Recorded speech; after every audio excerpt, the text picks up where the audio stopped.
Hello, everybody, and welcome to another podcast. Of course, another podcast. It's Monday. So before we start, I wanted to thank you, all of you, because even if our small number or might sound small numbers, we have reached 200 something followers in LinkedIn and in Instagram. So that's super cool. And I hope you enjoy the content. I'm creating more and more new content, and soon there will be also some carousels, which are like slides about topics which are regarding creative business. So I suggest you, if you don't follow, to go and check out what's going to be the new content, and also to give me some feedback in the direct or message me, to know what is your thoughts, what are your thoughts about the content and what would you like to have, and if you have suggestions for guests and so on. And now to the today guest of the podcast. So the guest is Eric de Broche de Comp. I hope my pronunciation is not too bad, but he was super great. First of all, he was super available, although he had a cold. Not good to say flu in these days. And we had a little moment where the technology stopped working and we thought, okay, we lost everything we have recorded. But fortunately, it wasn't that way. So he is the founder of the very famous, world-renowned visualization studio Luxigon, based in Paris and with other agency in Los Angeles and Milan. And he's super different than anyone else. He's very punk, you can say. So I think he's gonna love it, and he's pretty rebel. So it was super cool. And if you want to more know about him and about our conversation, just keep listening.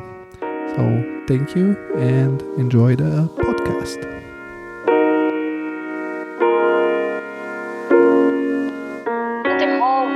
Stops just like that.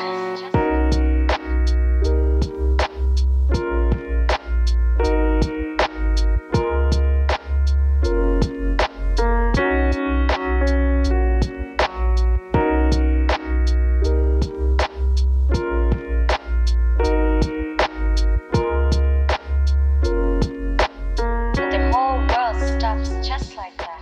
Hello, Eric. How are you doing? Well, I'm not that great, but let's say I'm doing well. Is it cold still there, or yes? did you get better? The cold is still there, and I was hoping that it would get better today, but it turns out that now I have a pain in my knee that I cannot explain, so I am in pain and I have a cold. But anyway, but you have to die from something. Yeah, that's true. I always say that. Well, but thank you very much for accepting the invitation to the podcast. I was super excited when you responded positively to my invitation. You're welcome. So you can introduce a little bit yourself to the audience, because I know about you, but I don't know if everybody knows about. Even I don't know about me. It's an entire life that you have to spend before you know yourself a little. Well, what can I start with? My name, Eric de Broche de Comp, that's awfully long.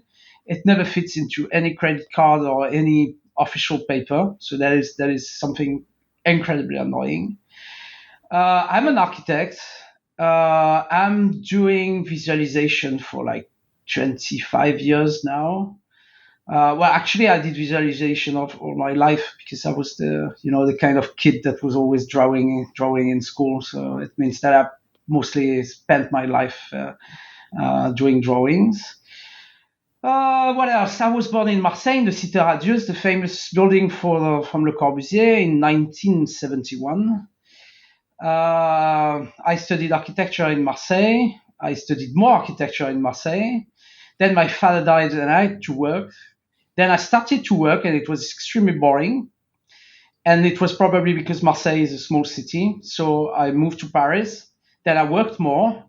And here I am tonight. In the middle, I did a few things. But I'm teaching at the, when COVID permits, I'm teaching at the GST, the Graduate School of Design at Harvard. it sounds super well, but I'm having an insignificant job there. And voila, I think that's pretty much. I do music all the time as well.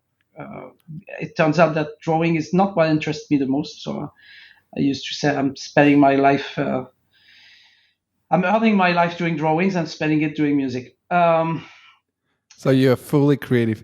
I wanted to tell you how I found about you. Yeah. And I told you before when we were starting. Yeah, I'm sorry about that porn movie. It should have never, you're not talking about that, right?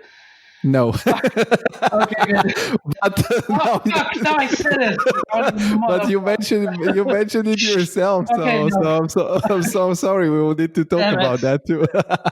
No, I was like when I was a student. I was you need to learn. That's why I started the podcast, because when I was a student, I needed to learn everything by myself somehow, because in the university they give you some information, but you need, of course, to do a better job to look for stuff on your own.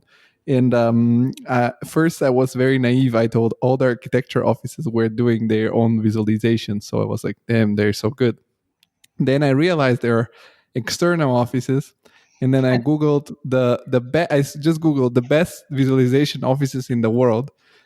And that was, I don't know, 6, 7, 8 years ago, and there were not so many information as today. So I think your office, Luxigon, was one of the first, among the names that I got. So I went through all the other offices' websites, and you're included. And I remember your website, because it was so much different. You're like the rebels in the industry, I feel. Yeah, actually, yes. Yeah, because they're so different. Let's say they are a little, like halogenic. They're very corporate. It's the right word. Yeah, it's very interesting. But when in your life did you think that you can? Because you said you grew up in Marseille. When in your life you thought you can make a living out of something creative, or did your family was your family already into the creative field, or? Actually, it's very unfortunate. I would say it very straight. My ambition is based on the idea that I don't want to use an alarm in the morning to wake up. This is something. It's a problem that I'm having two problems. Waking up in the morning and hierarchy.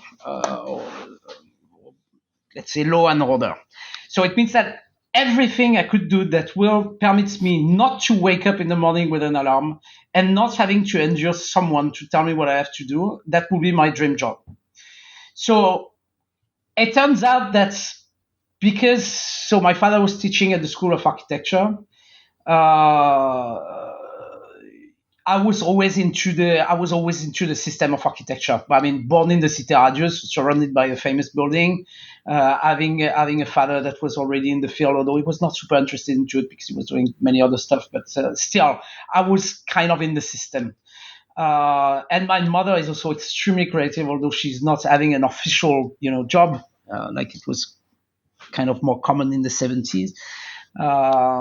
So I was trained basically from the very beginning at drawing. My father was an incredible artist with the pencils and never painting, but with pencils and stuff like that. So it was kind of very natural. I think I drew not well. My first Gothic cathedral at the age of 3. My father told me, like, it was in Canterbury in England, and he said, like, okay, so now here's a paper, here's a pen, and knock yourself out to the Gothic cathedral. At the age 3, it was not easy. Well, I guess it's not. But are you a single child? Yes, I am.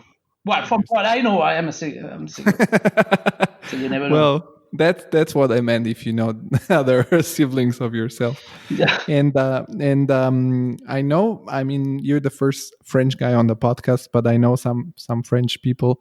friends of mine, and I know that there is sort of a rivalry between Paris and the rest of France. Yes. And when you're from south of France, from Marseille, Yeah. which it's I guess a very different city, because I've been there and people there are kind of more Mediterranean, Yes. more warm, Yes. as yourself. And when you moved to Paris how old were you, and did you have like sort of a cultural shock or something? What was the challenge when you moved to Paris? That's a good question. This is the first time someone is asking me actually this question. Okay, when you're born in Marseille, you are raised in the idea that Paris is the enemy, that all the bad things are coming from Paris, and that Marseille is the city that can resist the massive French organization that is represented by Paris. Turns out it's not entirely true. I mean, Marseille is a fantastic city when you want to do nothing, which is the case for a lot of people, not everybody, but a lot of people. Also, let's say the cultural scene in Marseille is of course not as rich as the one you have in Paris. So it turns out that I made very unfortunate choices at the very beginning, which is I love punk and new wave, and Marseille is all about reggae and rap. So it means that it was not starting good. So it means that basically it was impossible to find any good records or seeing actually nice concerts. I've seen the Pixies, which is kind of a famous band, with 50 people in an arena, 50 people to see the Pixies. But it's normally you have 10,000. So that says a little. So at the age when my father died, when I was 27, I had really had to work for real, and I just discovered that Marseille was not. I mean, if you have a bit of ambition, especially in art, I'm not saying if you want to be a doctor, but if you're in art, it means that I had to move, and I moved with my wife in like 1 week, and I was knowing only weirdos in Paris, only weird people coming from music and movies. So it kind of changed entirely my ecosystem of people. It was a bit tough at the beginning. It was a bit rough because Marseille is kind of friendly and nice. It's the most dangerous city in Europe, I discovered, even more than Naples. But it's kind of having a friendly system. Paris is super rough. It took me time to adjust to that. But there are so many things that you can do in Paris, starting with taking a direct flight somewhere or meeting nice people. That ultimately it was probably the smartest decision I ever took. And what year was that when you moved? 1999. 1999. And Yeah, by the way, I didn't know that Marseille was the dangerous city in Europe. I've read that recently. I've read it. I've read Glasgow. I've read Glasgow, and then was Sofia. And maybe Marseille was somewhere among them. Well, I don't want to brag about it because seriously, it's not like it's remarkable. I mean, it should be the most dangerous. But I was assuming that Naples would be, higher ranking, and it turns out that Marseille seems to be the most dangerous city in Europe for the moment. But everybody has his numbers. Well, I'm so sad because I'm from Sofia. I was hoping that we were first. No, man, no, seriously. No, it cannot be more dangerous than Marseille. I mean, no. We have an education of violence. Yeah, I mean, we're doing pretty good there too, but... Okay, I don't want to brag, but we can compare the numbers later, okay? But I'm quite sure about what I'm saying. And when you moved to Paris, I mean, you were already married too. That's that's also remarkable. It's not that complicated. Well, but still, like, I mean, you had a huge challenge in front of you in your life, because I mean, I imagine that losing a father and having already a wife and moving to a new city. Yeah, well, you do everything in the same in the same movements. Like, okay, if I have to change my life, let's do it entirely. So it's easier. What was your first job that you landed in Paris? I always did the same job. I've never worked for anyone, not even as an intern, because of the hierarchy problem that I explained to you. I absolutely refuse to work. I absolutely refuse to receive orders. It doesn't mean that I'm not receiving orders, because it's not like I'm an artist and I can do my own stuff and design everything. But I have the choice of saying no if I want. So this is to me the essence of what life is not having to endure stupidity, or to endure it, but on a smaller scale or a small time frame.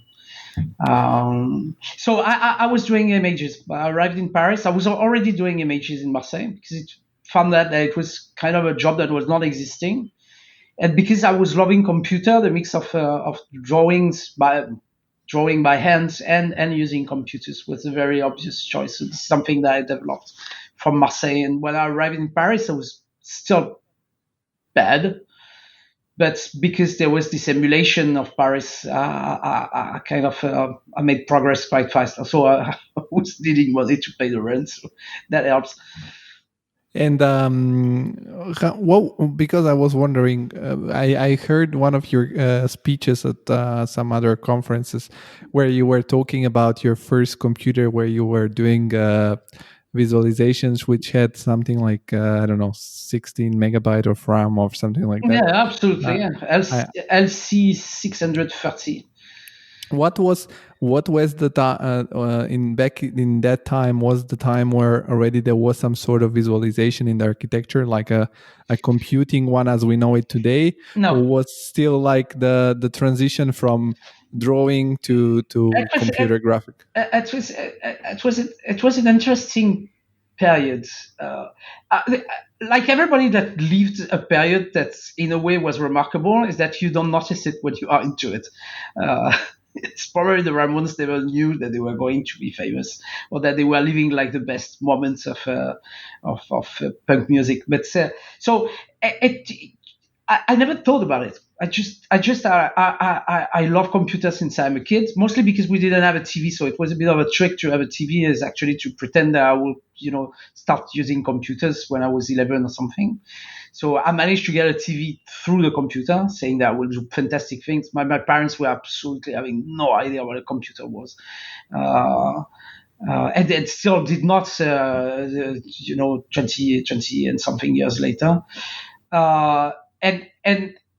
And when I started, I was doing things by hand. So it means I was doing, the shadows and everything with descriptive geometry, which is kind of the absolute nightmare.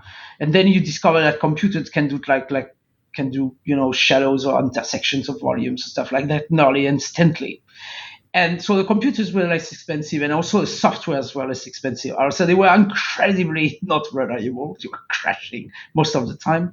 And it turns out that in France, there were a lot of software for 3D. I think this is a bit, electronic music and 3D softwares is something that the French are liking. So I started with, the worst ever softwares on the market. And because it's like always. When you work, it starts to you manage to have a result. I mean, if you don't give up at some point, always banging the same nail, you have a result. So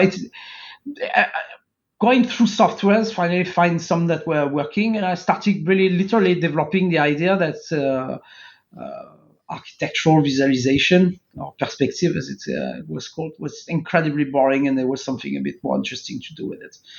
I was thinking while I was because I told you you're I think you were my funniest guest I have seen on other talks so far, and because you made me laugh. But not tonight. Not tonight. Tonight, have you seen how serious I am? Okay, I would just say fuck. No, but you say so many serious and things that are very interesting in your other speeches I've followed of you.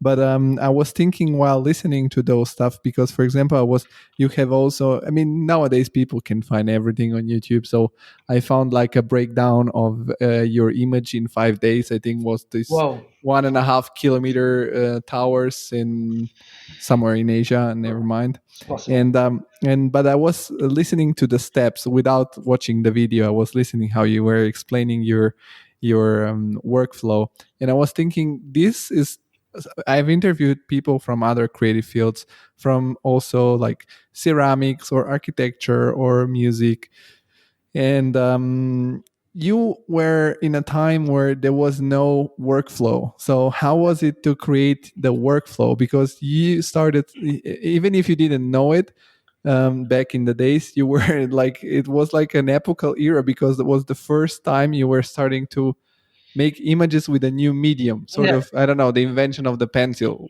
was the one before your time. Yeah, no, I think Pentium came later. But that's also a good question. God damn it. I'm not used to intelligent questions, you know.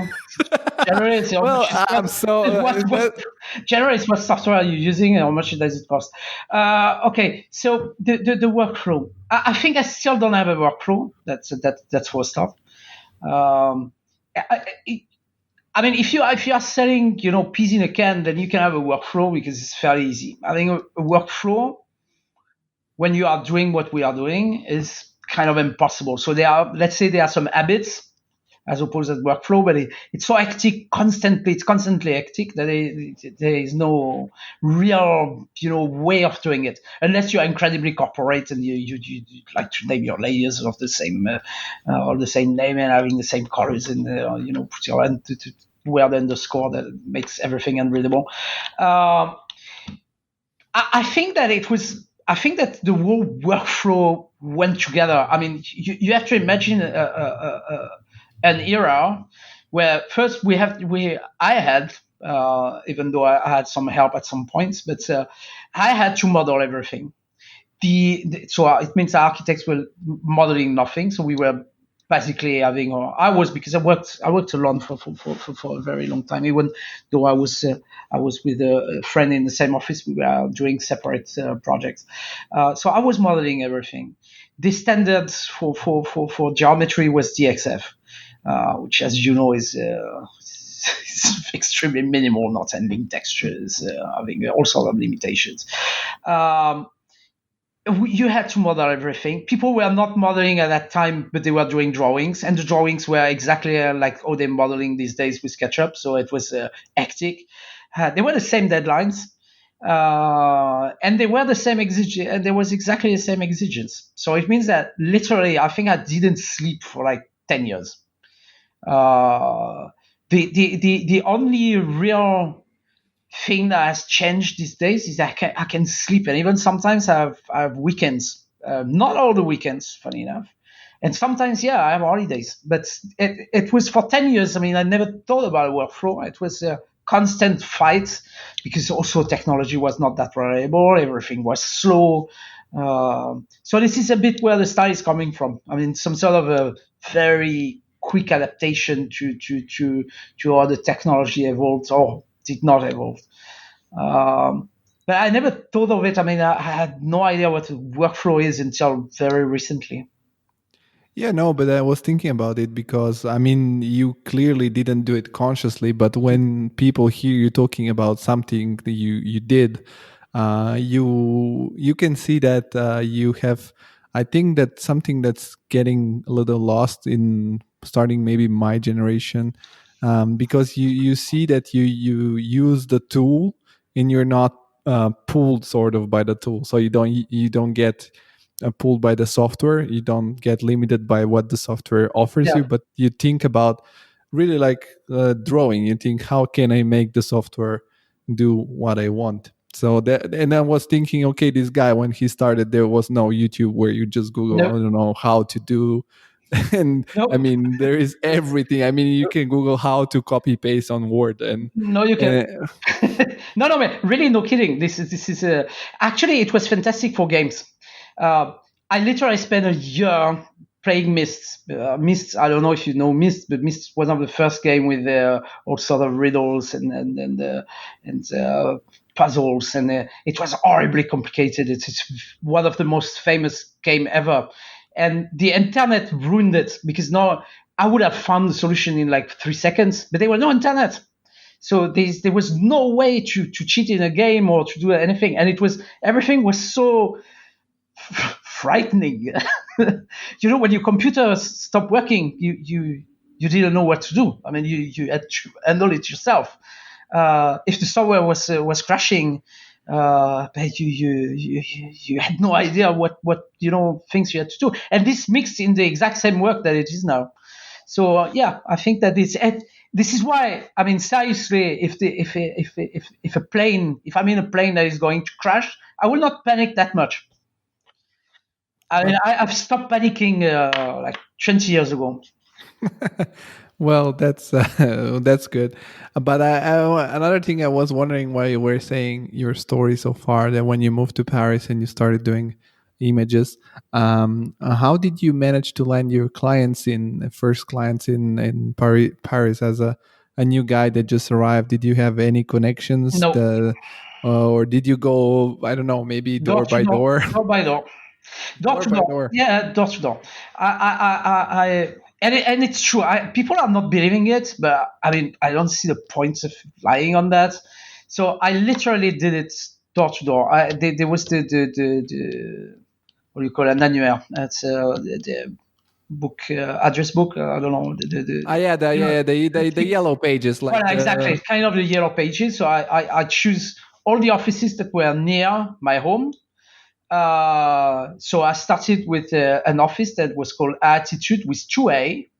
And it turns out that this first office where I went said, "Oh, damn, yeah, it's not bad. Yeah, okay, let's start working." And we're still friends now.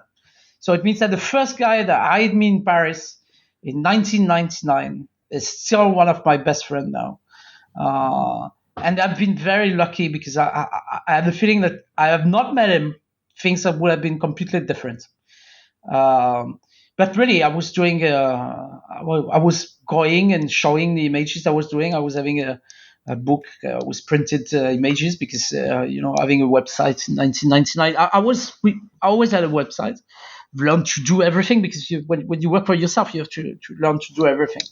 So I was having one, but it was not usual. People were wanting, especially old architects, they were saying, "I don't understand what's happening on the screen. It makes me blind. I want to see printed stuff." So I was having all sorts of printed stuff. And voila, this is literally how it started. And after how long time? I know, I don't remember, but the exact name. But I know that the first time you grounded, you founded your first office wasn't Luxigon yet. No, right? it was Oralab. And after how long did you realize this is a new field of the architecture, and you can start a real business where you're not a...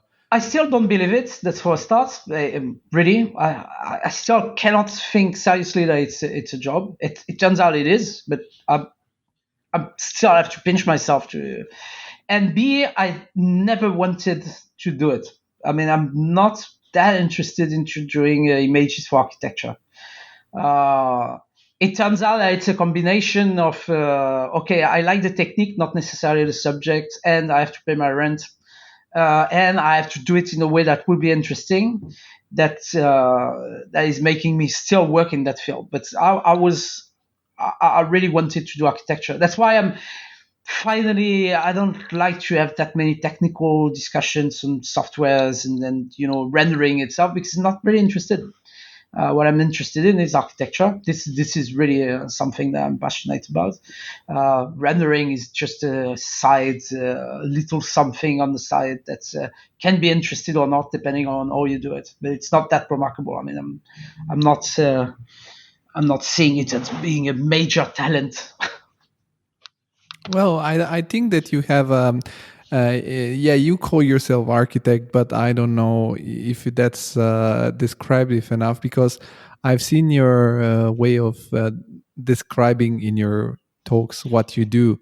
And what you do is like synthesizing architecture in images, but in a way that's very unique because you combine your knowledge. You can clearly see that you have a deep knowledge about architectural elements, and you sort of squeeze out like a story of the element, or you squeeze out the geometry. And it's I wanted to know, for example, how you, because of course you know you don't want to talk about the technical part because it's like, I don't know, talking about No, how I can, but it's just like no, but I was saying talking only, I mean, we'll maybe talk a little bit about it later, but it's like reducing the I'm talking pretty about geek. how to use the pencil. I'm pretty geek, by the way. I mean, this is not something that people are knowing, but I'm actually kind of a finicky motherfucker when it comes to technology. Yeah? So I'm not, I'm not an old dude that is using computers like they were doing in the 70s. No, Kind of no, no, kind of no. I even enjoy it, but the real subjects to me, I mean, the real reason why I do it is because it's related to architecture more than because it's related to technology. But so you were starting a question, just yeah, no, but I was wondering how much is your knowledge about like a history of art and history of representation, and because you about have clearly a lot of like theoretical knowledge, yeah. like So this is for a good reason. My father was teaching history of architecture and art, so it means that it was starting not too bad. And he wrote a thesis, I think in the 70s, I think 74 or something, about three-dimensional representation. So I forgot the exact title, but I think it was du besoin de profondeur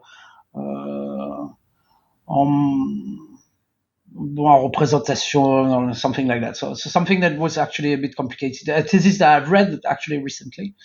That was exactly saying all the fact that there were geometrical rules in perspective and in representation completely changed the understanding of the world. So it's not. I haven't done it for this reason, but it means that I was having already a serious background about that, and it probably helped. I don't know exactly if it really helped me doing the work. Well, it certainly helped me talking about it. So yeah, that is probably. I mean, it makes sense now that I'm talking with you. It's kind of having a little moment, like yeah, but it's interesting because I'm feeling like I'm with a shrink. Okay, so did no. I want you to make love to my mom? No, never. It's disgusting. But yeah, okay, sorry. I knew it's gonna be the most savage podcast, and I was looking forward for you because my favorite podcast is the Joe Rogan Experience, and they talk a lot of shit on there. And I'm always afraid that my guests are more serious and they want to be more composed. But I was thinking, okay, this guy is gonna be No, I can be entertaining and insightful too. I think it's your rebel side. I mean, you can see it. I think being a French from Marseille and being passionate about punk music, it's yeah, that helps. it helps a lot. You can see it in every aspect of your creativity. I mean, the images, the way you hold speeches. It's but this is what's interesting. I mean, this is something that I think is also. I mean, even more than being already kind of in a system, is that the idea of punk, that is whatever works, is really something that I believe in. I mean, if there is a philosophy I believe in, is that you can do everything with anything as long as you just do it. So that's it means I could do images with a paper and a pen and on the back of on a box from beer. I mean, it doesn't matter as long as you have the intent of doing it. The technology, the money that you put into it, it doesn't matter. I mean, it's really a matter of wanting or not wanting. A bit like politics. I mean, I think it's a matter also of practice because I mean, I can be it's I think it's a combination of willpower and trying again and again and again and again, because I can want to draw something, but if I am not able and I drop even the pencil after the first try, Hmm. then it's not going to happen. And I guess that it's a result of a lot of Well, failures. I mean, there's a bit of discipline, yes. there is a little bit of discipline, a little bit of talent, but I think always the main thing is a discipline, because I've studied myself first in a school of art and then at the architectural school, and I studied in Rome. So I also, for example, have a background with a lot of history of art and history of architecture. And that's why I asked you that question, because sometimes now that I have all this knowledge, this background, Hmm. I go to a museum and I watch a painting from 1980 and 1800 or 1700 and see how they paint the light and the mood, and I think, oh man, that's what they do in the renderings. Like, you can see it in your images and in images of other Yeah, of i- course, but you're just a part of it. You're just a part of a long path. I mean, so yeah. i- and so when you found your office the first time, how long did it last, this partnership? And I think something like 8 years or 7 years. It was super. Huh? I mean, it was exhausting, but it was great because this was really we I say we because we I did it with a friend called Thomas. We kind of invented a genre. I'm not saying it. I'm not bragging again. I mean, seriously, it's everything I do is mini golf. Okay, so this is, to me, the seriousness that I put into what I'm saying is mini golf. So now that we know that it's mini golf, what was interesting is that we really wanted to do something that was different. We really felt that it was incredibly boring the way buildings were shown and were demonstrated and represented, and the building were interesting. And this is where it was, kind of frustrating, is that the architecture was good, but it was so incredibly boring to the images that were done for competitions and stuff like that were like Grand Prix de Rome style, and we really wanted that.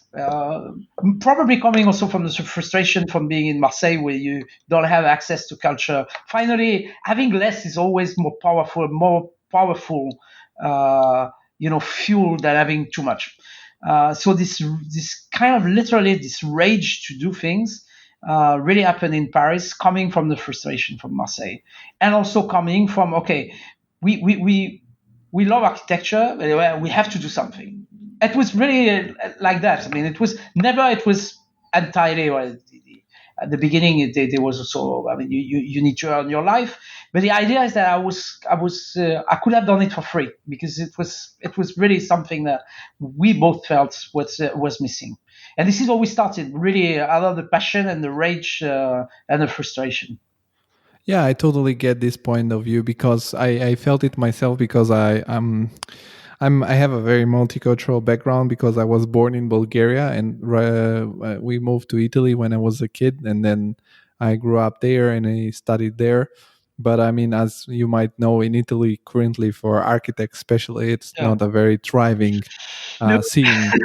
No, but that's good. We have plenty of Italians coming to France, and no kidding, they are the best. So Yeah, and then when I came in Erasmus in Frankfurt, I'm currently living in Germany. And when I arrived here, suddenly I realized all the students here were working in architectural offices. So I got overwhelmed, because I thought, oh my God, these guys must be very good, because I don't even imagine working in an office while being a student. And then I realized there were a lot of jobs here, and the people, not all of them were so good. So what I didn't know was the language. So I started pushing myself like you. I slept very few hours all the first semester I came here to study German. And I yeah, mean, German, it's a hell of a language to I know. learn. Oh, I know. And then after 4 months, I got a job in a firm, and I was thinking, my God, they're paying me for doing this, and I would even do it for free, because I'm learning so much. And yeah, so I totally get your point of this rage when you Yeah. when you want to like break through all the walls you have in front of you to do whatever you love. But you had the chance of doing it as a student. I mean, I was already kind of 30 years old, so it was even more rage, I think, because I have the impression sometimes I lost a bit of time being comfortable in Marseille. Marseille does that to you. It's comfortable. You don't see really the point of making too many efforts, and also because it's not necessarily something that people are wanting from you. I mean, it's when you are the only one working, people start panicking, saying, thinking, "Damn, he's working." Maybe they are noticing I'm not really working, so it's kind of everything is slowed down. So it was really an explosion of Paris is fast in comparison. It's really fast, fast and demanding and cruel. And I mean, it was a completely different world.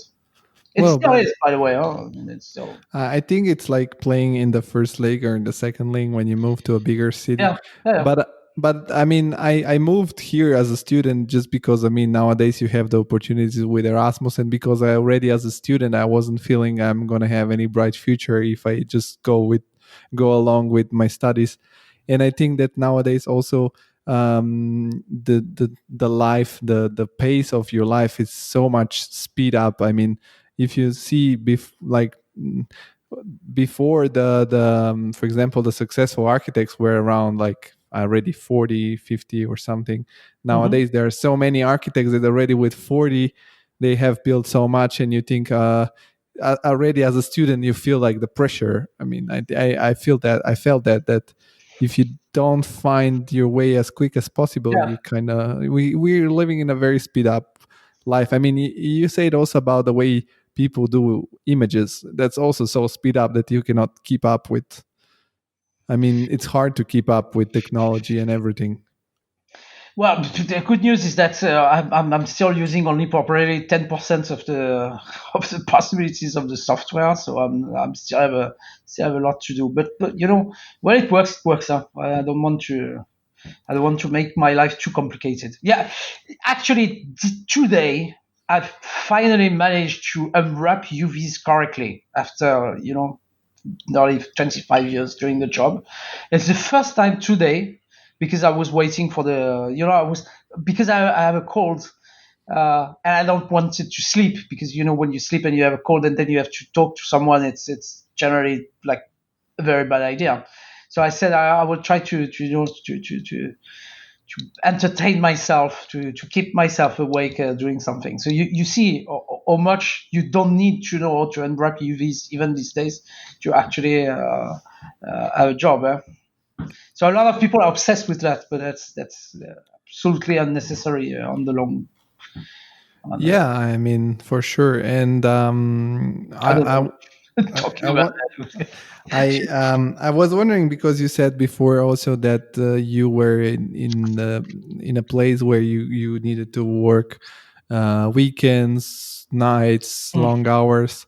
Didn't you ever feel like, I don't know, that you were sacrificing too much Yes, of your personal life with your wife, with your kid, with of I course. mean, doing some other stuff? How do you love images that much that you're ready to sacrifice? I have this very unfortunate character that I'm always doing hard quest. I mean, if someone is telling me it's impossible, I would do it, and I will not do it once. I will do it twice just to show that I can do it like much better than anybody else. This is a completely stupid uh, um, side of my personality. Um, I, I'm fighting myself most of the time because I don't know why. I mean, actually, but it is what it is. It's nice because time goes fast. You're never bored. So yes, of course, there are sacrifices that have been done. If I had to do it again, maybe I would do it a bit differently. But when you are into the action, you don't see it that way. I mean, you are in some sort of holy quest, and you have to do it. Uh, and I don't see or I could have done very differently because I would have done it easy peasy. Probably, I would have been. I would have suffered from a mild deception of myself. Say, okay, you could have done it better. This is my unfortunate part. You could have done it better is something that I wake up at night thinking, oh God, I could have done it better. So you rather won't have regrets than Yes. I do everything the same way, so it's also good. I mean, it means that I'm not trying to spare my energy, or if I had to do it, I'd do it. It's like fighting. You don't semi-fight. You fight or you don't fight, but you don't do something in the middle. It's the best way of having a broken nose. And I was wondering I'm going to ask you this question. Is a little personal, maybe, but I always it's called the insider because you ask things out of the kitchen. Not as you said, I don't ask you the usual question you get asked every time. So I think it's a little bit different. And I would like it to be a little bit different for you too. I was wondering, is your wife or your partner also in the same field of creativity, so that she kind of understands you better or supported you? Yes and no. I've divorced 5 years ago. So no. Well, although I met my first wife when I was at the School of Architecture, and she helped me a lot because I was basically working nonstop. And having, when you're working a lot, you go also through all sort of phases, anger, depression. I was not an easy person. But without her support, I would have done absolutely nothing. And this is probably one of the mistakes. I should have been more careful. But this is life. I mean, I'm not bitter. I don't have any regrets. I got married again 2 years ago, with someone that is actually a lot more in that field. And it's nice to have someone that understands what are how it works for real, or the tension that it is, the work that it is, to actually being able to deliver things that are as good as you can. It didn't help for the first marriage. It's much better now. I hope I didn't touch no. the wrong button. No. As you can hear, I'm not. It's just. I'm talking to the screen of my computer. I'm seeing the long line of the recording happening, and that's a nice part of not having a video call that you. Yeah, I love it. I love it because it's kind of it's mild, and I feel like an Indian core right now. And you don't have to dress up. No, absolutely. Well, you can do that as well with a video. You just have to dress up on top, and you can be naked. Nobody can see it. That's, by the way, something that I don't like with video, because I always suspect that people are half naked. And I cannot focus anymore when I have this impression. And you say always that you like naked ladies in the images, that intelligent people want naked ladies. Everybody wants naked ladies. Well, it's not the right period now, so I should not say that. But yeah. Okay, let's move on to another question, because this is no. Let's go to slippery.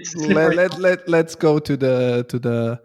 As we're on this point, why did you split, and how did you split with your former partner, and how was Luxigon born? And I want to know also about the name, because it's a combination of, I think, light and polygon. Yeah. Well, if it was that smart. It split because we were not on the same page anymore. But again, we were working with different clients. So he was having his way, I was having my way. And, like everything, we were working in a small surface. And at some point, I think we just got enough of it. And it went super well. He said, shall we stop? I said, yeah, okay. We went downstairs, because we went downstairs to a bar. We drank a couple bottles of champagne. And the day after, I was already wanted to work. I was already working with other people. And it just went like that, like super fast. But exactly like I left Marseille. 1 week, we were having a new name, new partners, new way of doing stuff, and that was it. I mean, when you have to do it, you just do it. You don't overthink it. So that all happened. And Luxigon is because we were super drunk. And I was like drunk. And I said, Luxigon. And that's pretty much how it came out. It turns out that it's not that I invented it. It's actually a function in, what's this software that nobody's using anymore? That's the code. See, the code sometimes really things that I should know, I forgot. 3D software from New Tech. God damn it. I don't know the name of all the softwares, but I mean, it's a very well known. It's a very Lightwave. Okay, well, so Luxigon is actually a dome light in Lightwave, and I thought that I invented it until someone noticed that. Isn't it a dome light in Lightwave? And I said, oh yes, this is where I've seen that word. So voila. So this is coming. Actually, I thought that I was smart. Turns out I'm not. I just got it from a software. Man, I give you another story. You say that it means light in Latin and polygon because you use polygon. And that is the reason why I liked it. I mean, this was what I thought I invented, but it turns out that the word is really coming from somewhere else. I just have seen it probably and forget about it, and it just went out after being extremely drunk. You know, sometimes when you're drunk, you think you're smart. Well, it turns out you're not. Or that you're cool. Exactly. I always think that I'm cooler when I'm drunk. Yeah, you know, well, exactly. I'm fucking so intelligent right now. I can understand everything. I'm not omniscient. What you are is just drunk. Yes. And the logo looks like weather. I mean, I interpret it like the stripes looks like ways, and somebody that goes in a different way, or looks like a hand and a finger. So I know, we changed it. The first logo was a L with four lines because we were 4 partners. So that's the first logo. Turned out that this logo, I discovered also recently, like last year, is incredibly similar to the Secret Service in Israel. The one from the what do you call internal inside. There is outside and inside, not the foreign one, but the one from inside. I forgot this also forgot the name. So I found it will come back.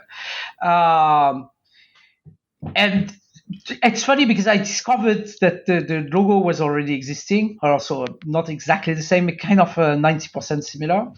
But I decided to change the logo before discovering that. So the new one is actually, it's a hand that is pointing, you know, like when you say I can solve something. So you're pointing, your finger can tapping the table, for example, is saying, okay, that's what I want to do. So that the new logo changed because we are not 4 partners anymore. We have more partners. So it was making no sense, and it's good to change as well. I mean, sometimes things have to change. So it was all together. It was all together. I do that very often. Suddenly I change everything. Like, okay, let's move. How many people are you currently in the office? We are around 20. 20 all around the world, or just in Paris? 20 in Paris. And in the other, I think Milan is only... There are 2 in Milan and 5, I think, in Los Angeles. It depends on the time. Sometimes we are more, sometimes we are less. Well, obviously, COVID is not really helping. It's not the best moment to hire people. So, voilà. But that's pretty much, it's more than that. It's too much of an organization. I mean, it brings nothing. But I think that's the right number, is around like that. So when did you first realize that Luxigon was a little bit better than the rest of the league, and when was who was your first big client that you got that you were like, okay, I feel very honored that these guys are coming to me for images? It was all. First, we are not good. We are okay. And by the way, I'm not at all interested into other people's work. So the people, some people at the office are. I love Mir. To me, they are like, but because it's something completely different. So it's. But I really enjoy every image you do. I really enjoy. There are lots of other offices as well, but this is just really something I enjoy. Now that we're good, I don't know. Do I care? Not really. as long as we have work and it's okay. I'm not obsessed with the idea of having to fight the world. What was the question? No, the question was like, who was, for example, your first big client? That No, I think that one of the happiest moments of my life was one day we were doing. It was Oral, still the Oral period, so from 2000, let's say 2000 to 2007. We were doing mostly French architects, and suddenly we had a phone call from OMA asking us to do a competition. I thought that it was the biggest success of my life. I mean, I could have stopped there. I should have stopped there, like saying, okay, now, because it was still a period where there were not that many international, it was not like today where you can work all over the world. I mean, it was mostly doing in your own country, and because we were still meeting clients for real. I mean, you had to go to the restaurants, you have to endure, endless explanations about the thing. So it was kind of new. And suddenly, my favorite architect is Colas. Well, it was at that period. Now I have a lot of others, but at that period, my hero was Rem Koolhaas. And having a call from OMA was like, okay, it turned out to be absolute hell. But it was like, some sort of success, like playing with the Rolling Stones. It's like, wow, yeah, okay, we made it a little. that sounds cool. No, that was not. No, it's common. I mean, no, it's it's so amazing. Oh God, tell us what's here. You're like, damn it, Rem is calling again. That motherfucker. I can't. I have things to do, man. I'm having barbecue. No, I'm kidding. Don't you have anything better to do than buildings? Just get a life, man. Exactly. Yeah. To go jet ski, man. Go jet ski. So that was it. Yeah. And another thing I was wondering, because I mean, as I told you, I was trying to think about questions that people were not asking you. I thought, okay, because I mean, I have my still small but some experience in the field of architecture, and was wondering who are the final sort of users of your images, because I mean, I wouldn't go for you to make, I don't know, a marketing image, because it's I don't know, they're too it's I don't know, it's like going to Rembrandt for something that's, I don't know, for the kitchen. Come on. Stop being nice now, okay? I don't believe in nice people. Okay, so no, I'm not. I mean, your images are not for the for. Sometimes they're mild. Sometimes they are too mild. If you ask me, everything's too mild these days. So I'm missing the original thrill, the original brutality from the images that we were doing. But the era has changed as well. I mean, people are semi-wussies now, so they are afraid of their own shadows. So you have to adapt.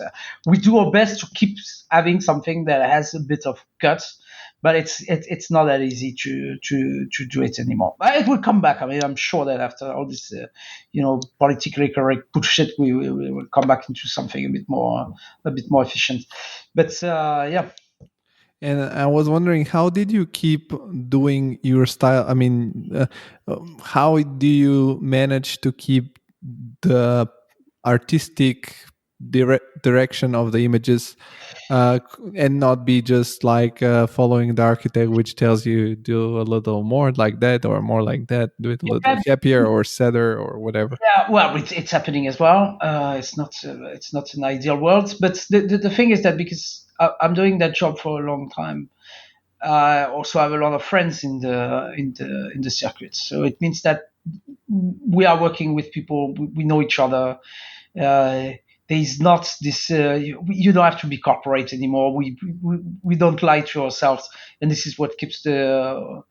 I would say that this is what helps the quality the most. It's just being confident, knowing that someone is not lying to you is just like the best way to work. So this is something that's still happening, let's say most of the time.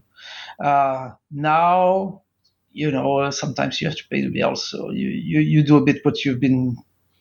You cannot fight constantly. If I was me, I would fight constantly. But I'm a responsible adult, mostly, partially, like 30% of me is an adult. 35. That's a good percentage. Yeah, I have to be reasonable, and I have to understand other people's desires.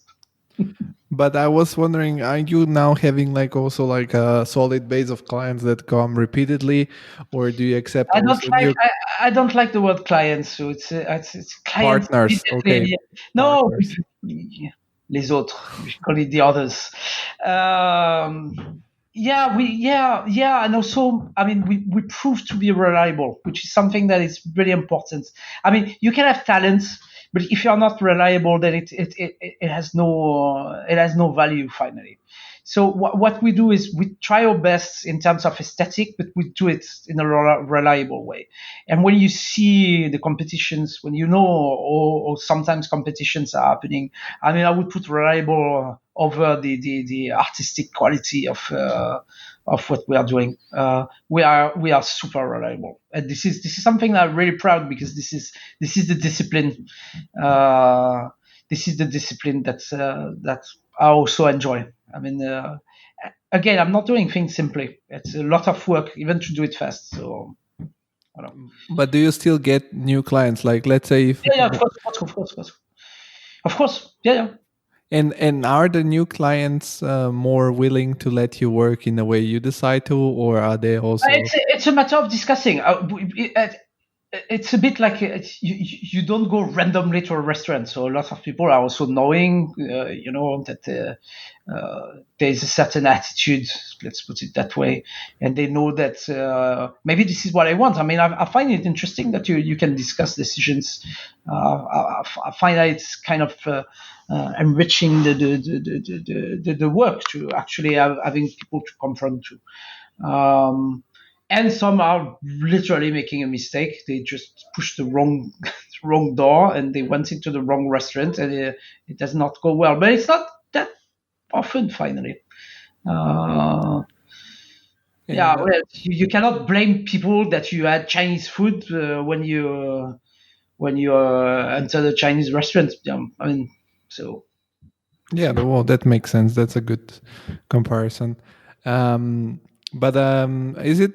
Do you have the classic, let's say, way of working where you get a project and then you send a couple of views you think are good, and then the Yeah, well, I don't see how it could be very different than that.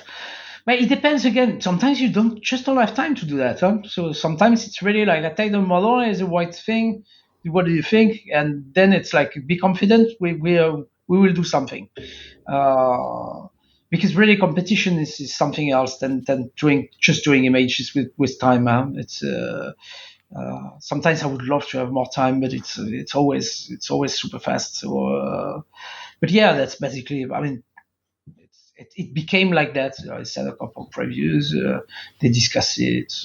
We discuss more. Sometimes they want to Zoom. It's horrible. Lose time. We like PDF. PDF is the real feature. It's like the GIF. More PDF and less talking. But yes, but it depends. It really depends on the project. Mostly, we don't have time to discuss too much. That's why, by the way, we keep having the same architect coming, because it means that they can spend more time working, because they don't have to explain us everything. That's also helping when you are doing competitions, when you are on short time frame, short deadlines. yeah, that makes sense, of course. And as you said, you have a long time co-working with offices, so you got to know each other. Probably even personally, because usually you then call the same person or email the same person. So, but I'm also wondering, like, when you're one of the founders, or maybe the founder of the office, how do you manage to keep doing images and not be too much a manager? Because I guess that, I mean, you have a firm, so it's a bunch of problems. Well, because I suck at being a manager. My method of management is no management. I think that first we are now, let me count. We have 5 partners. 1, 2, 3, 4, 5, 6 partners. My I still do images. I don't see why I would ask people to do things when I don't do them also myself. So that's kind of a rectitude, kind of a way of doing stuff. It means that I have to know my stuff exactly like the people that are working with me. There's no, there's nothing is unequal. On a boat, everybody's eating kind of the same food. So this is to me, this is something that is super important. Is actually doing the same thing, including the dirty stuff. I have no problem doing even helping someone from the office to, I don't know, lasso people or trees or if it has to be done, I do it gladly. The thing is that I think that what I'm doing not too badly is working with the right people. So it means that there's literally never yelling at the office. Never. I mean, we all know what we have to do. We all know what the job is. Nobody's complaining. A few are complaining here and there, but But the core is literally never complaining. You sign for a task. You just have to do it. And this is what's working. I mean, probably these days I have the best office that I had in decades, because you have honest, hardworking, no bullshit people you work with. And this is to me the best management that you can have is actually having nice people instead of morons. So that's pretty much how the office is working. But I mean, that's not as simple as it is, because I mean, you can be hardworking, but if you see that your superior, your manager, it's a bullshit guy, you never mind how hard you will to work, you But won't be happy to work. So I was wondering, how do you add? I mean, because you said a couple of sentences which were very, for example, you said, I'm ready to do every task, every dirty job. So I'm imagining myself working for you, and if I think, okay, if Eric is ready to do this shitty job for the shitty task, I need to be ready, because if he's the top of the chain, I'm ready to do that too. This is why I told you I hate hierarchy. There's no hierarchy. I'm not using a status to get things from people. It's either they do it or they don't do it. I even understand sometimes they don't want to do it. I mean, I understand.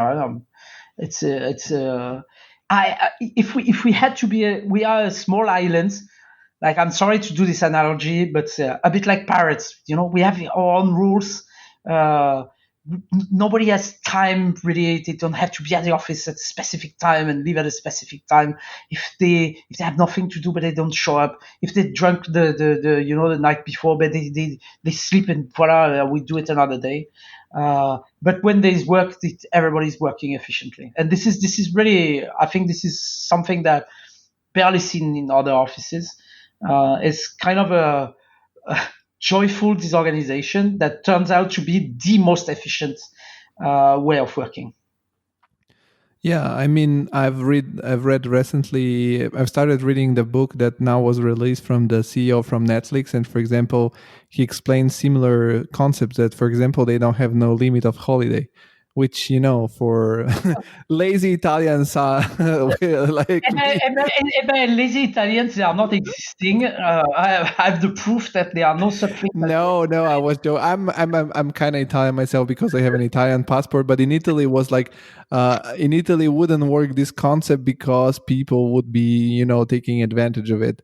And I'm like, no, because if you read the book, it's about responsibility, and they hire people which are actually talented. So there will be people which are willing, like, as you say, there are people like you which will to prove they can do some incredible, like some hard task in a short time. So you don't need to control people. You know that they are reliable, for the simple fact that they're not losers.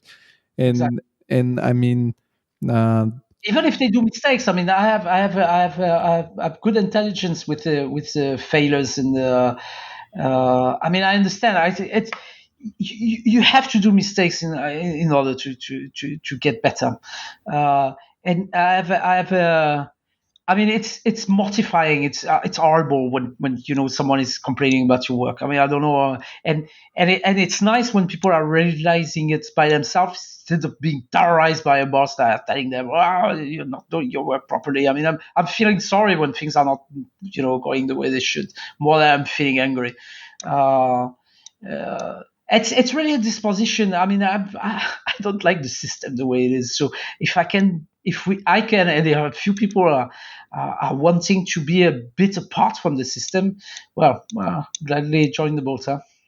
Yeah, I mean, it's as I said, if the management of the job is done in a poor way, people won't be happy. But if it's done the way you're explaining it to me, it will be like I feel that people will feel like part of a bigger thing, bigger Right. than themselves. So they will be like, okay, we are a team. I need to be part of this team. It's like it's a community. It's like, as you said, like pirates. You're part of this. But there are a few things that were very well organized. I mean, I'm talking about my management, but there are a lot of things that would not work if it was only me. I mean, I have partners that are also taking care of a lot of aspects of but the general feeling is like whatever works, we have something to do, we do it the best we can because there's no point of doing it mildly. And voila, that's pretty much, I mean, it's one sentence, politic of the office. This cannot be more simple. Just do it. Yeah, I mean that acknowledging that it's also a big step. And but for example, if somebody wanted to work for a Luxigon, what catches your eye when somebody applies, and what they need to be? What do you look at when somebody comes to an interview? This is the this is. I think I can see through people. I can even see through people based on an email. I mean, 3 lines, and I know what someone is wanting. It's probably my best weapon, my best asset in life is actually I can smell problems kilometers away. I can smell bad people exactly the same way. So I've made, of course, a few mistakes because there are some people that are smarter than my defense system, but not that many. So it's kind of immediate. You have no idea how short the interview is at the office. It can be literally 45 seconds. For real, I mean, it's literally 45 seconds. Are you smoking? Yes. Okay, you're in. Okay, then I would have been already out because I don't smoke, but I drink. Is it okay drinking? Yeah, it's okay. Drinking is recommended. You may have to smoke as well, but we see that later. I can do. I don't know. I think it's genetical. I just cannot smoke.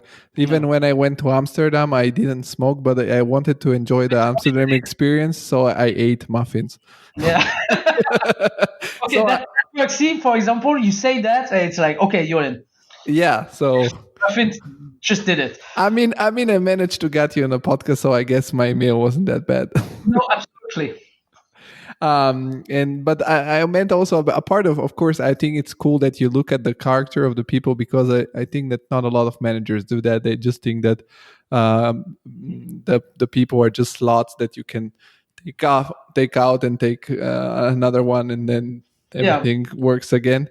Well, we are not Google leaders, so I mean, at 20, if you have something bad, it's a bit of an issue. I mean, if we have 50,000, I think I would not care less, but or maybe I would. I don't know. Well, let's see that in the future. I mean, we have 15,000. I do a second podcast. Okay. Very good. Okay. I mean, and the 100. I wanted to have you on the 20, but we didn't manage. I was wondering, but the skills that they need to have, like the I mean, let's say the junior, the basic level of. I don't know if you ever have like some sort of levels in your firm, but if you're a beginner and you want to start doing images, let's say with not a lot of experience, what is it that even possible? Or not a lot of experience? No, we have to, but I mean, it's visible in the image. It's a combination. When someone is coming and he has like 3 good images, and it's someone that is actually nice, and it's I would say normal.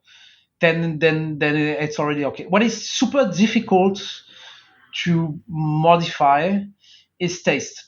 So I mean, technically, I can see if someone is not good technically, but it doesn't really matter if it's technical. I mean, after a month, you understand what you have to do.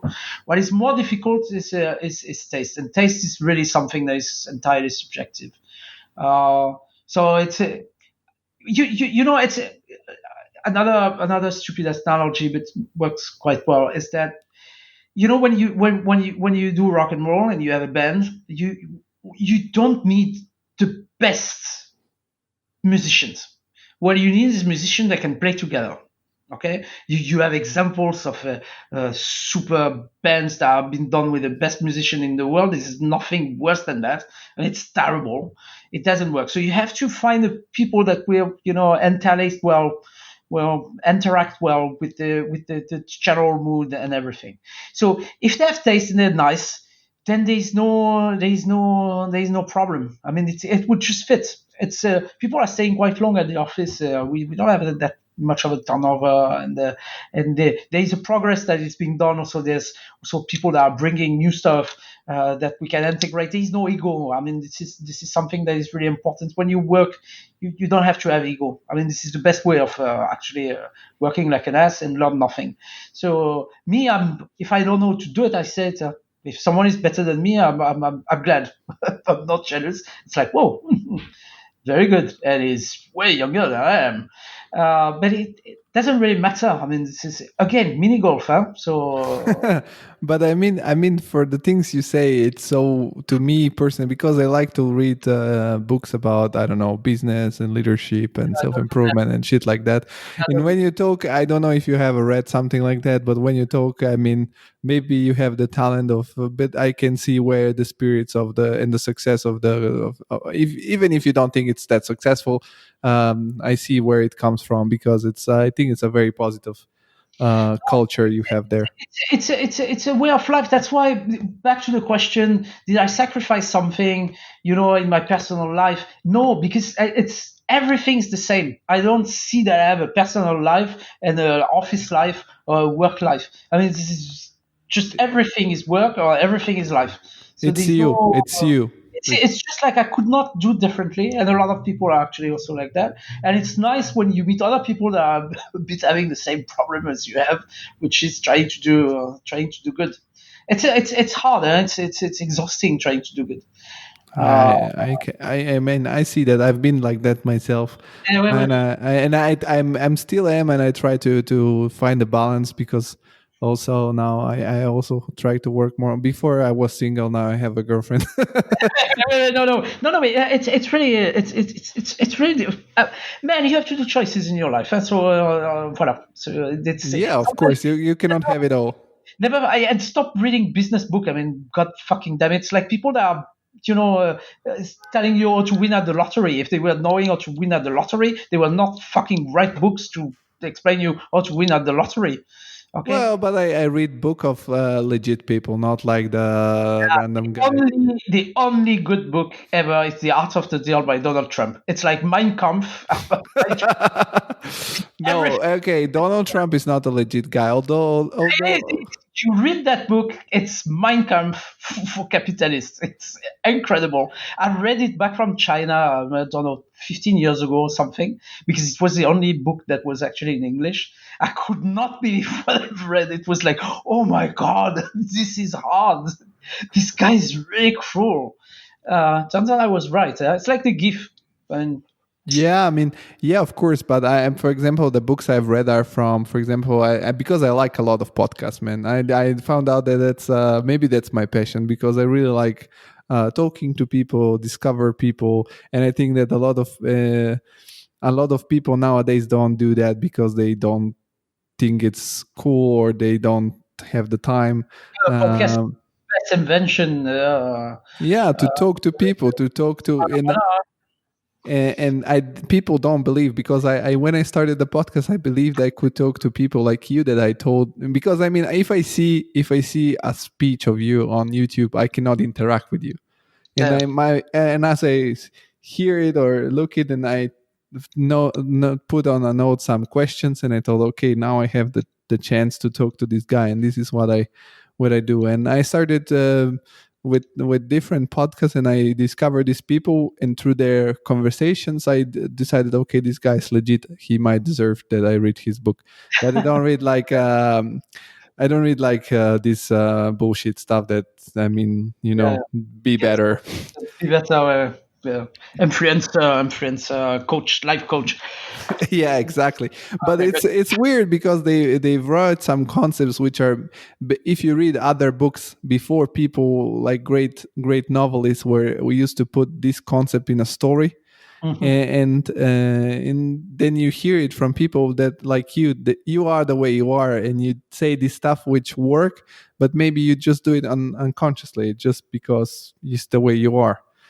No, I will give you an example. It's funny because we went to a restaurant with some buddies and buddies of buddies, and there was a girl at the restaurant that was we started discussing this and that and everything, and at some point I mentioned that I was, probably a bit anxious sometimes, which is true. I mean, I'm anxious. I had the impression that the world is going to collapse like every 5 seconds, which of course it does not.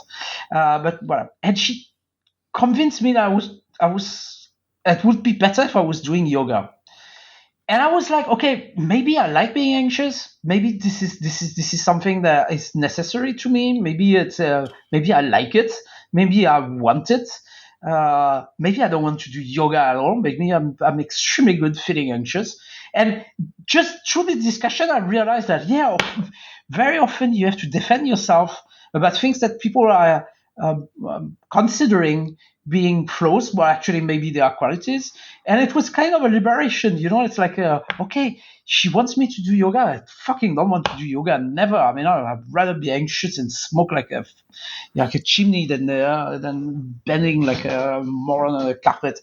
And it's very often like that. I mean, you judge yourself wrong. It's something that you learn with the age, is that you have to like yourself a little, flaws included, and you will be very different. Oh, of course, if you are into a maelstrom of failures, maybe you are doing a few things wrong. But if it's just okay, maybe you didn't do that wrong. And most people, they know what they have to do.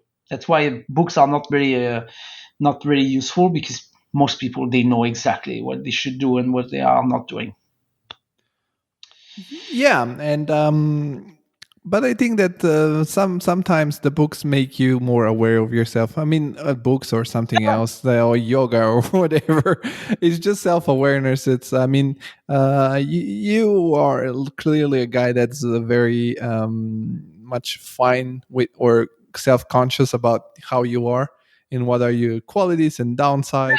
I don't know, because, for example, when I'm doing music, I do exactly the music I don't like. It's a mystery to me. I start a song with the idea of the music I like, and after 2 hours, it turns into something I don't like at all, but I'm doing with passion. Go figure. See, that proves that sometimes you don't know exactly what you are. And it's the same for drawings, by the way. Sometimes I'm doing exactly the opposite of what I wanted to do, because I'm just doing it. And I realized in the end that, oh God, this is exactly what I didn't want to do. It's very funny, but you have to accept it as well. I mean, if you stop being worried about it, then it's a problem. But if you are like, okay, well, I don't like it, but who cares? Maybe some other people are liking it, and voila. I was because you mentioned music. I saw also a couple of your videos that you've done with also your favorite building, the Church of Satana in LA, when the music wasn't working in the beginning. Did you do the music also yourself, or do you do the music? I do the music for all the But animation. that's electronic way of doing music, right? It's not like playing an instrument. No, I can do everything. I mean, lots of guitars. It's just that, again, when you want to go fast, it takes time to plug everything, and so I use real instruments for when I have time, or for my own thing. But when again you're on a short deadline, or you want to have something fast, then it's easier to do everything on the computer. It's just mostly being lazy. And something that I told is how many offices of about visualization do you think are sort of kids of Luxigon? Because I'm sure that there are Oh, some that there are a lot. a lot There that are, there are so many offices now. I'm amazed by the quality of all the images that are being done. but by kids I mean like people that have worked for Luxigon and then But a lot. This we have trained a lot of people, obviously, but that's good. I mean, right? There are a lot of offices from people from Luxigon. Yeah, of course. yeah, I mean, have you ever been afraid that some of those people can take away Yeah. some of your clients or No, no, because ultimately I don't really care. I mean, if it was first, I'm not afraid. First, if you want to be good, you have to have competitors. So that's for a start. You have to accept it. This is the way it is. You cannot hold people from doing what they want to do, and you cannot be afraid. You cannot be.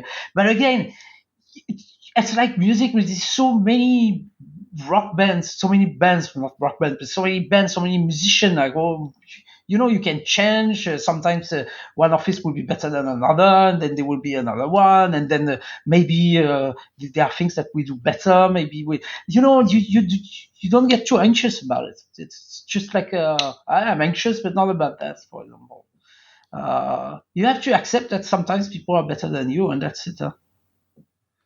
and I left the boring questions for the end. Ah, But I tried to put them in a different light, not in the usual light. I know that you use Cinema 4D Yes. for as a software. One of the reasons is also because it's more adaptable to Mac because you like Mac. Yeah, But unfortunately, not anymore. Well, not as much as I would want. you don't use Cinema 4D that much as a No. I don't use the Mac as much as I should. As I would like. It's unfortunately the graphical cards are a main issue now. So there's nothing really happening on the Mac yeah, side. because you cannot modify the Macs, right? That's the problem. Yeah, I need CUDA, my man. I need CUDA. And I was wondering what kind of gear has your office. Like you have nowadays the render farm or something like that, or Oh, you just have good workstation. we have a lot of things. No, we have the pretty standard configurations. Just pretty standard computer. Some are a bit old, some are okay. I mean, but nothing really fancy. We have a little render farm. If not, we use external render farm when there's animation. I mean, it's a pretty standard. Way of working. It's nothing exceptional. And because I told you I'm coming from a family which it's. I mean, I don't know if I told you, but I come from a family which not a family of architects. It's I mean, immigrants from Eastern Europe to Italy. So basically, never had like the most.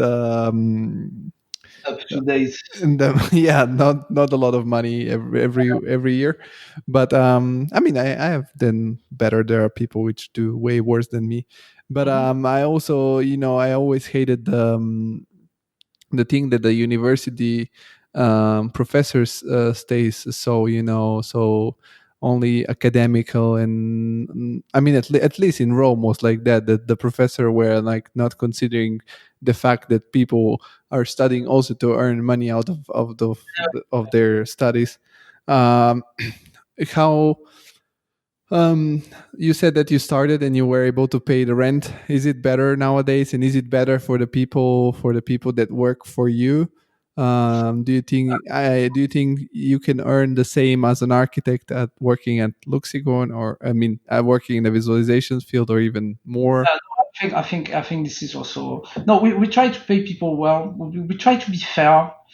Yeah, I don't.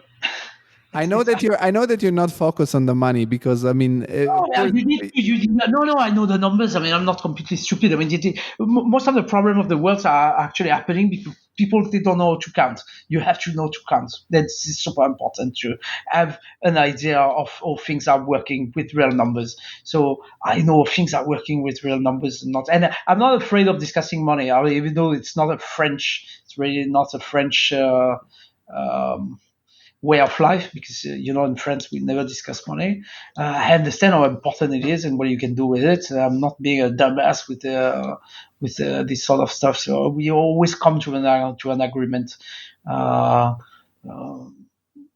We do what we can, the best we can. But for example, we don't have interns that we are not paying. We try to increase salaries as much as we can. We try to make it normal, and everybody at the office know the numbers as well. I mean, there's nothing worse than keeping stuff secret.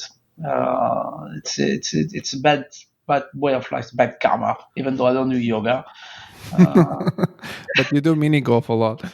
Yeah, I don't know. And if you bet on that, it's not a good thing. Joint mini golf is extremely entertaining. So you have to know your numbers, and you have to do the right things. That's super easy. Well, it's easier said. But I was wondering also, like, because I didn't want to annoy you and bother you with the last questions about only software and money. Even if you said it's a small role, you've been teaching in Harvard. How this activity of a teacher has affected your activity as an architect or as an image maker? What bring you the students? Do they enrich you on one side? I mean, there is this dichotomy when you teach, you teach, but you actually learn because you need to be more aware of what you're teaching. Yeah, so this is probably something that I've never saw coming. I mean, this is I would have never bet a dime that I will finally teach at Harvard, because it's a bit, it happened completely. It's got completely random thing that happened here. I was brought into it not because I wanted to or because they wanted me, but I was brought into it co-teaching a class, and then the class changed, and then they kept me, and whatever. And I absolutely love it. I thought that I promised myself never to be a teacher because my father was, it's you always. When you're young, you're always arrogant, saying, "I will never do what my father was doing." Turns out that I absolutely love it. It's first because I love to work for the class. The preparatory work is something that I enjoy very much. I change the topic every year, so it means I'm literally working kind of 6 months to do 6 months. And I love to learn. So I have a good reason to learn stuff that normally, I will not have time to do. So now, because it's an official work, it's kind of, I endorse myself with having to learn new things. And it's really, they are incredibly, I would love to say something nasty about it, like, to be a bit like hardcore, a bit arrogant, but no, it's, absolutely enjoy the people that are students and faculty. It's really something that I would consider successful in my life, because it makes me happy. It's extremely exhausting as well, because I'm taking a plane every week to stay 24 hours in Boston, but it's worth it all the way. Well, of course, these days my class has been cancelled because there are no planes anymore, but some point we'll come back. Yeah, hopefully very soon. But how did you get the job? I mean, you didn't even apply. You have been contacted. I co-teach a class. I was doing it at the beginning with Chad Oppenheim, who's a very good friend, very dear friends, and architect in Miami. We worked a lot together. We're still working a lot together. There was something about new technologies and everything, and I'm a bit more aware of new technologies than he was. So we co-taught for a couple of years, and then Harvard wanted to have a class that was more oriented into technology, so they kept me because I'm a bit of a geek. I'm more geek than Chad is, and then I changed the thing into some sort of philosophical technology class with some ambitions of changing the world with students. I don't know if we managed to do it, but some became incredibly good, and some just changed their way of doing stuff after the class. And is it culturally the way of studying at the Harvard School of Architecture than the European one for? Yes, it's really, really different. First, you can really teach normally, and funny enough, I never had so much freedom than Harvard. You would have expected to be, a bit framed, and I have had absolute freedom into what I'm doing, or the topic, or the way I want to manage things. I find a bit this is a bit the organization that I have at the office. Funny enough, or I would have thought, completely otherwise. They consider that you know what you're doing, and they do it well. And if you don't do it well, then because you are being, the students are giving you marks and stuff. If you screw it, you are immediately expelled. It takes 5 minutes. It's a company, yeah. It's not for the sake of. It's a business as well. So it means that you either you deliver or you just go on. So, but into that knowing that you have the most absolute freedom that I never had in France or anywhere else to be able to conduct the work the way I feel it should be done. Doesn't mean that I'm doing it always well. Sometimes I made huge mistakes, but that is I'm learning. I'm getting better over the years. Now 7 years, I'm kind of better now. Yeah, guys, and here was the point where the connection died. So we had a little trouble, but we managed to come back, and this is how we finished the conversation. So yeah, enjoy the last few minutes. Everything can happen, but fortunately everything was recorded. So yeah, we managed to finish the conversation. Okay, man. So we managed to come back after it was technical mistake, or I don't know, error. No, 1 hour 35 without problems. I mean, it was too good to be true. Okay, so yeah. Not only the line of my voice was about to die, I was about to die myself because I thought we lost the conversation, and then I downloaded it and I was like, okay, it's good. We have it. That's it. I would tell you how cool I am. If I had to do it again, I would do it again. Not tonight, but we will have rescheduled it, and and we will have done it again. I mean, it's happening. You see, it's not your fault. It's not my fault. No. But luckily, shout out for Zencastr, the platform. That was pretty good. Okay.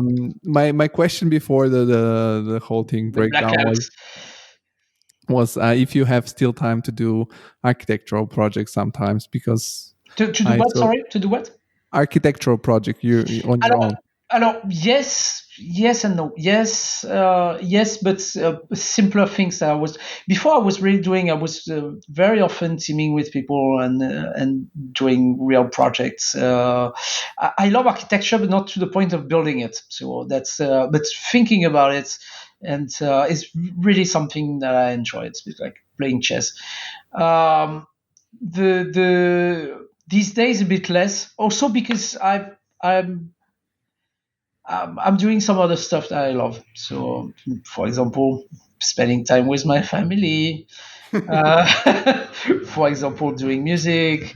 Doing yoga. I'm not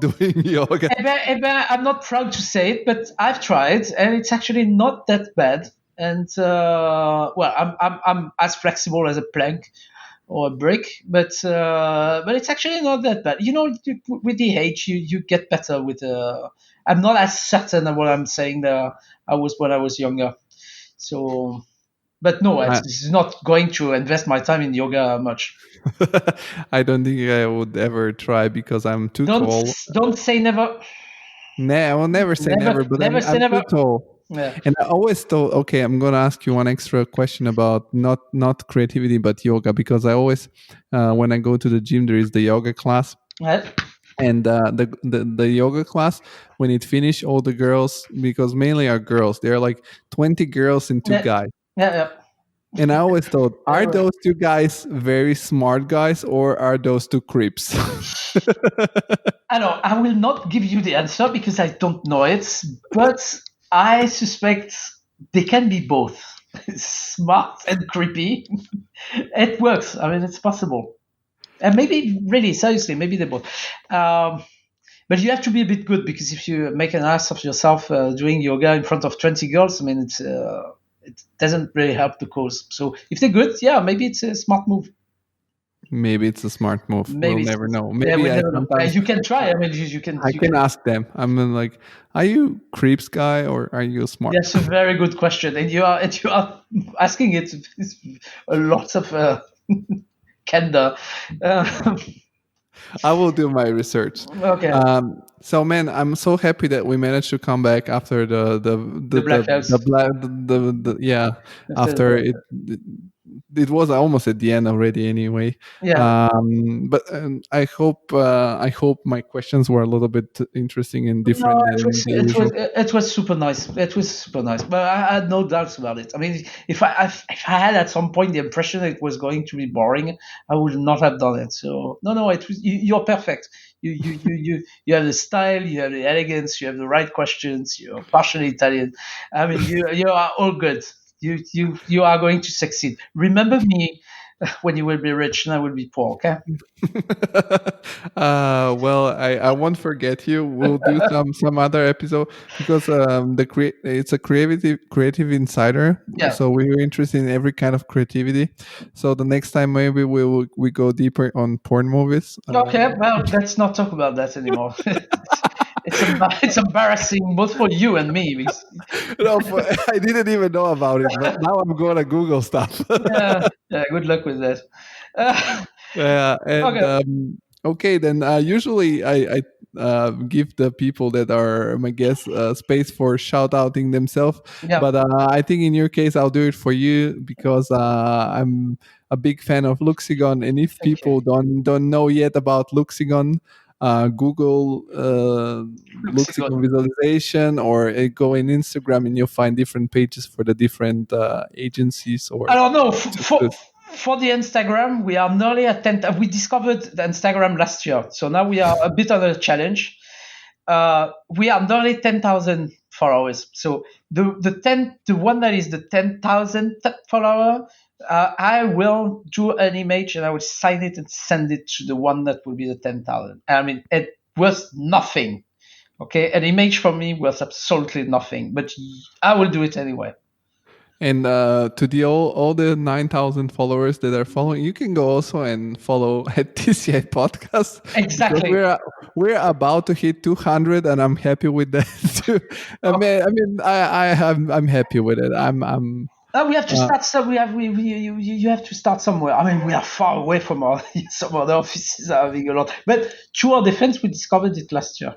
I mean, I discovered it. So if I can shoot out a very good Instagram feed, it's all gas and no brakes. So this changed my life. This is the reason why the internet was invented. It's only for that feed on Instagram. Voilà. So I will not advertise Luxigon. I will advertise all gas no brakes. I don't know if you know it, but this will change your life. I mean, life is completely different after that. As we're shout outing people online, I also suggest awkward puppets on YouTube. Very good as well. Very good. Okay, so we change completely the subject now. No, that's perfect. That we can talk about everything. That's about the podcast. But yeah, thank you again. I mean, I started very recently, and I think it's super cool that you had faith and came to the podcast. Not literally like we're doing online, but still was very cool to have the opportunity to talk to you. And I enjoyed it very much, and I hope you the best. I'm sure it's going to happen. Nice people, they always succeed. Motherfuckers, they fucking die alone. So with consistency, I'm gonna have you back for sure. So okay, no problem. Just drop me a line, and I will be glad to do it again. Okay, then bye bye and thank you very much. Thank you very much. Bye bye. Thank you. Bye.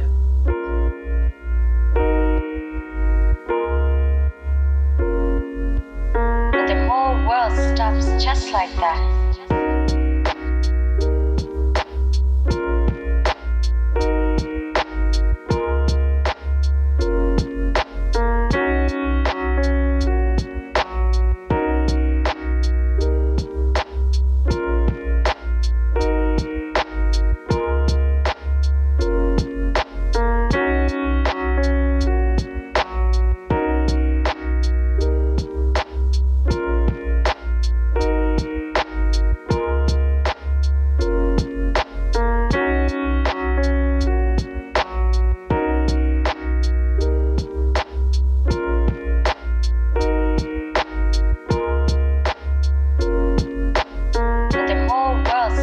Just like that.